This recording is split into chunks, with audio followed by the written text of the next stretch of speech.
Hey guys! I'm sure you've already read the title. This tutorial will be going over how to create this super cute Japanese garden scene. It's a little lengthy, but a lot went into making this for you. This video is a collaboration with Life Dollhouse Miniatures. If you haven't heard of her, she makes beautiful minis. She uses endless mediums to create her super contemporary and up-to-date style. I'll leave links to both her video and channel in the description box. So, this garden. Let's begin. We've got a lot to cover. I began with a simple sketch of my pond. This is the average size of a person. I will be making a bridge, a deer scare, or shishiodoshi in Japanese, the working waterfall, which I will be moving here, a Japanese stone lantern. This type of lantern is called kasuga doro, and finally, 4 different types of koi. I made the deer scare first since it will also have running water. I slipped a 4mm round dowel into square blocks that I whittled down to the shape of the deer scare. Glue the blocks to hold them in place while you do this. Whittle it down close enough and sand the rest. After sanding, break apart and shape each separate piece to look like bamboo. I sanded down a slight concave shape, rounded off the edges, and glued them back together. I used 3 pieces to form the part that catches water and 2 pieces for the part that drips water. Sand down the open end of the water catcher to a point.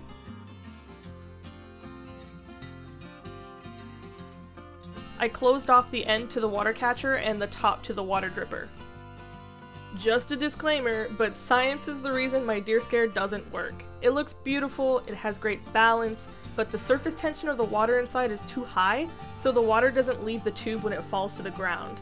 I honestly tried every single method in physics that I could think of to save it, but I am not a miracle worker or a physicist. Both are the same. However, I still believe a working deer scare is possible in 1/24th scale in the right conditions. Let's continue. To restrict the water flow from the pump, I'm creating a smaller opening in 2 different places. One on the bottom of the deer scare dripper, and one where its tubing meets the waterfall's tubing. I'm creating 2 supports by sanding down the 4mm dowel into the same shapes, just not hollow inside. I coated all the pieces in superglue to keep everything water resistant. Drill a hole into a small dowel and sand away a point to create the spout for the water dripper.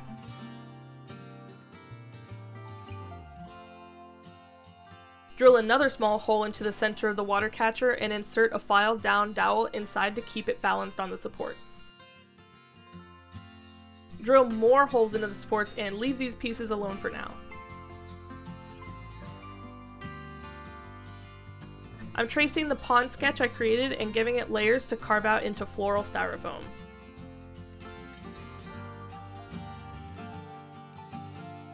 Cut that out and use it as a template to carve out your pond. Each layer is 10mm in and down.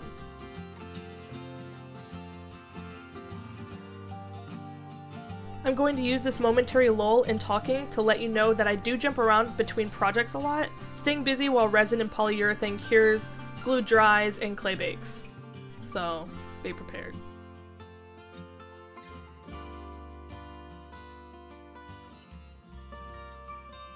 I didn't like the second step in the front, so I carved it away a little bit. You can barely see it, but I also carved out an indentation for the waterfall and the deer scare, so water can flow into the pond and not leak everywhere. I also made a reservoir for the water pump. I used granite and black clay mixed together to create the base I wanted. Before that, I put down a layer of foil to keep the clay from sticking to the styrofoam. The base needs to lift out for baking. This was fairly tedious. Make sure to use a pretty thick layer to avoid cracking it under its own weight.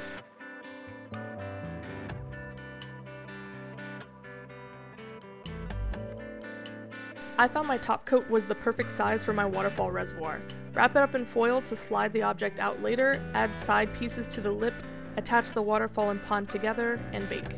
I added 2 walls for the resin I'll be pouring later, and cut out 4 holes, 3 for tubing and 1 for the water pump USB plug.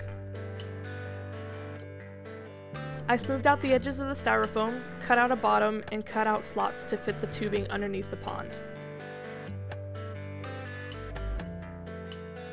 While we wait for the polyurethane to cure on the base, I can make the bridge now that we know the actual size of the pond. The bridge is very simple. It's comprised of 18 slats, 10 balusters, 2 railings, and 2 slat supports.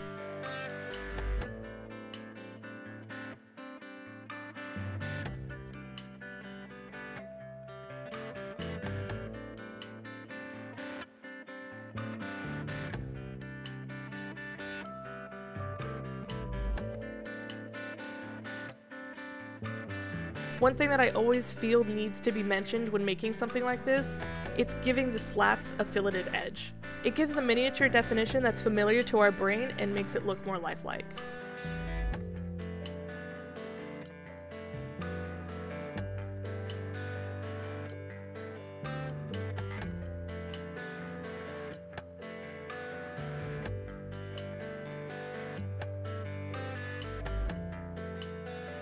The railings were skinny enough to simply bend and glue them on top of the balusters.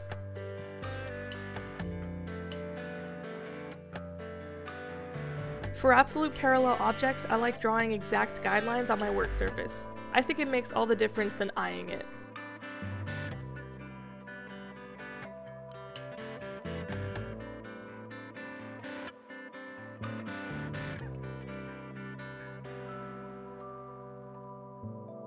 Here's an example of what filleting your edges looks like.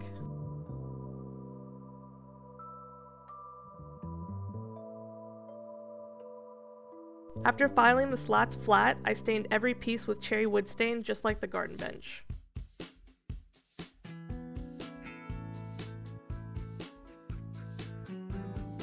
Now you can glue on your balusters and on top of those, your railings. What's this? After 2 full coats and 24 hours later, the polyurethane is cured and this base is leak-proof. Wow, you may not be able to see all of the patches from my original base, but they're abundant, trust me. I went to Home Depot and bought oil-based polyurethane just for this base.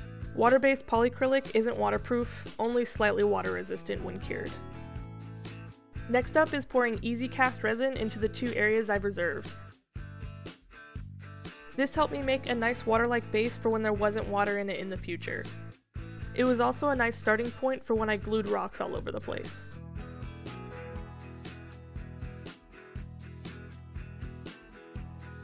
I was a little scared of using resin because it's easy to mess up, but it's one of the only things that went flawlessly for this project. Thinking preemptively, I stuck 4 head pins into the curing resin for little koi fish later on down the line. Also, floral pins were a lifesaver for this project. Alright, once again we gotta wait until that resin cures. Time to make our koi fish. The koi that I chose to make are the tancho sanke, my personal favorite, the goromo, the kawarimono, which means oddity or oddball in Japanese, and that's actually because kawarimono koi fish have little to no special markings. I found that wonderfully ironic. And lastly, the doitsu, which is the foreign katakana for Deutsch, meaning German. I love the patterning on this fish. I've seen Sugar Charm Shop use this technique for a while now, and having never made fish before myself, I found it quite useful to get an almost 360 view of the entire fish for sculpting. The tancho sanke has a gorgeous red dot on the top of its head, with black spots scattered on the rest of its body. I used clay instead of acrylic paints for this entire project to keep things waterproof and not have to coat pieces with finish more than I needed to. The clay also gives the markings just that little bit more randomness that koi seem to have. The goromo has big red and black spots that combine to make a maroon burgundy color, with some actual red and black mixed in there as well. They also seem to be a little chubby. Kawarimono have a large variety of color, but are usually very plain looking. I chose orange with a little bit of white to complement all the red and black in the other fish.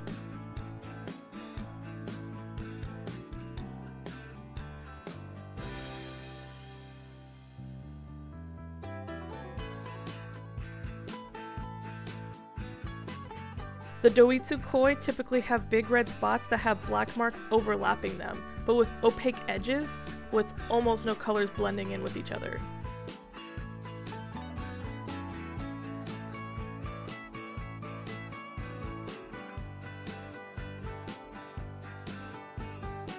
The last thing I made was the Japanese stone lantern. It's made up of very specific parts. The hoshu, which is typically an onion-shaped bulb that sits on top of an ukebana, a lotus-shaped hoshu holder.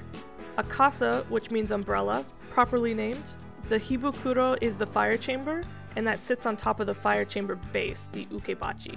The sao is the skinny shaft that is supported by the kiso, the base of the kasugadoro lantern. The lantern is super simple, and it's made up of circles and squares.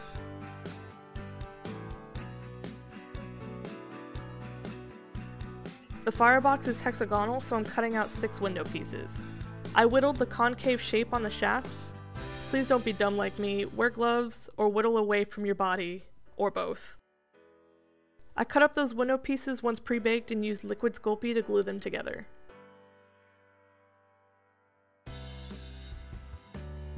I also used liquid Sculpey to glue together the pre-baked shaft pieces. For the umbrella, I cut a pointy blob into the proper dimensions and pre-baked the square that came from it. I pre-baked an onion shape for the onion-shaped horseshoe. After pre-baking, I found the center of my umbrella block and carved the shape I wanted.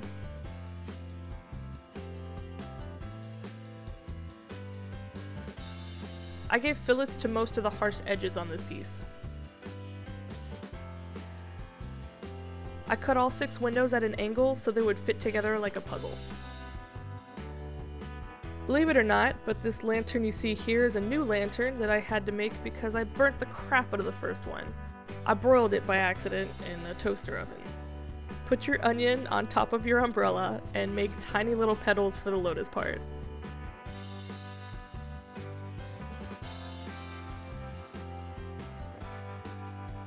This is my favorite part. Bake it all together and it's done. Now I'm making the lid to the reservoir for the water pump. Just mimic the shape you already have and bake it completely. I drilled holes into the lid and glued tulle on the inside to keep rocks and debris from getting into the reservoir and disrupting the pump. I used rocks that I found around town and in my own backyard in preparation for this project. I'm using E6000 glue for the entire inside of the pond. It's incredibly strong and waterproof when cured all the way. I first build up the reservoir lid and build the walls of the pond around that so I can get to the pump easily for like maintenance and stuff. Yeah. You see this rock? Keep note of this rock. It's very important that you do this. Alright, moving on. I don't like using rounded rocks. They don't look natural in this scale at all, so I try to use more jagged, rough-looking rocks. I'm slowly gluing rocks to the sides of the pond. It fits perfectly. I love it. It takes a while for the bond to get strong enough to apply more rocks on top. After an entire day, I completed the inside. I drilled a tiny hole into the waterfall tubing and glued the deer scare tubing over it. This is that second restricted water flow I was talking about earlier. I used E6000 to connect the two as well as plug the rest of the holes left over by the tubing and USB plug. And the inner workings are completely hidden. You gotta glue things any way you can. I also made lily pads from a plastic plant. I heated the plastic to melt it a little and flattened it with a hammer. Then just cut little V's in them and score them a little. For the waterfall feature, I used much bigger rocks and stacked them in any way that looked pleasing to the eye. Well, my eye.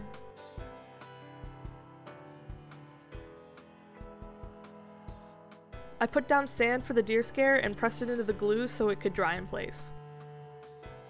Ugh, science. Why do you hurt me so? It could have been so good. It's now foliage and fauna time. Because I used floral foam, I need to brush the glue lightly onto the top as to not get lost in all of its holes.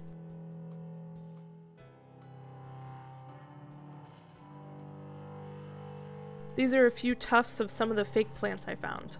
I bought most of my pieces from my local craft and hobby store, raided the floral section for tiny leaves and fake flowers I could dismantle.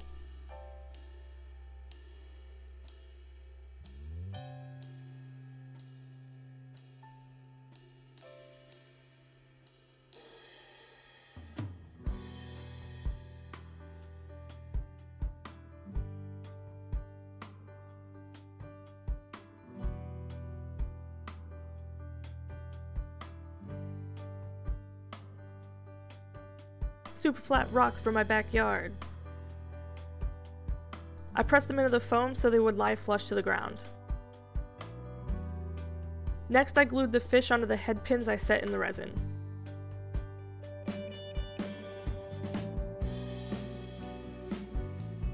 The Kasuga-doro lantern is usually found near an entrance. We're almost done! We just need to add the water before we plug the pump into an outlet. Do you remember that rock I told you to remember earlier? It's right there, in case you can't tell anymore. Wait, what just happened? The rock exploded? No. What I glued down earlier was a beautifully polished clump of dirt that got wet, exploded, and its bits entered my carefully fabricated reservoir safety lid. So the point of the lid is moot. My pump sucked up much of the dirt and is now only working at like 30% capacity. So guess the lesson here is do rock checks. As ridiculous as that sounds, check your rocks. At the pump's highest level, it's not bad. The garden scene turned out pretty cool. Yep, there's the deer scare. It still makes the scene though. I put a lot of time and effort into making this, so if you can, please share this video with your friends. Check out Real Life Dollhouse Miniatures' modern take on a garden pond. It looks amazing. Links are in the description, including the link to my Japanese garden bench tutorial. Follow me on Instagram if you want sneak peeks into my newest video before it comes out. Thank you all so much for watching this video. See you soon.